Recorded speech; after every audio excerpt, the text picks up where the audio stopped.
जरांगे पाटलांच्या उपोषणाचा आता दुसरा दिवस आहे। मी आज संध्याकाळीच मुंबईला जाणार आहे। मी परवाच्या दिवशी माझी दादांबरोबर भेट होणार आहे।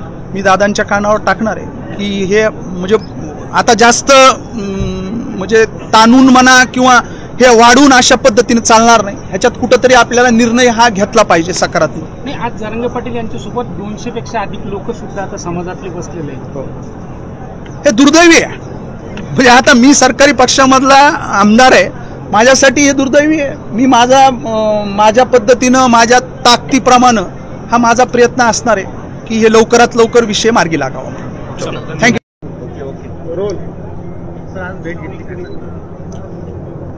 आमच्यासारख्या एक मराठा समाजातील लोकप्रतिनिधीची ही जबाबदारी आमची आहे। मनोजदादा जरांगे पाटील हे 1 वर्षापेक्षा जास्त कालावधीपासून ज्या मराठा समाजाच्या अतिशय कळीचा असा तो प्रश्न जो आहे त्या आरक्षणाच्या मुद्द्यावर ते लढतायत आणि आमच्यासारखे तरुण लोकप्रतिनिधी आज त्यांच्या आशीर्वादाने म्हणा राज्याच्या कायदेमंडळामध्ये जाण्याची संधी आम्हाला भेटलेली आहे।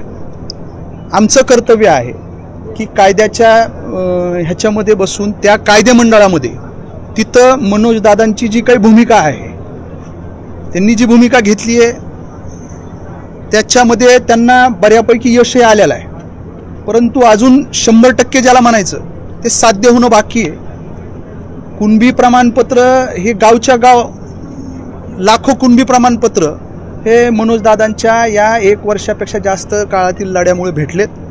आता जी काही लढाई राहिलेली आहे ती लढाई पुढे घेऊन जात असताना त्या सभागृहामध्ये त्यांनी सांगितल्याप्रमाणे आपल्याला तिथं हा विषय मांडणं ही आमच्यासारख्या तरुण लोकप्रतिनिधीची जबाबदारी त्या ठिकाणी आहे आणि त्यामुळे मी आज इथं ते आता परत एकदा उपोषणाला बसलेले आहेत।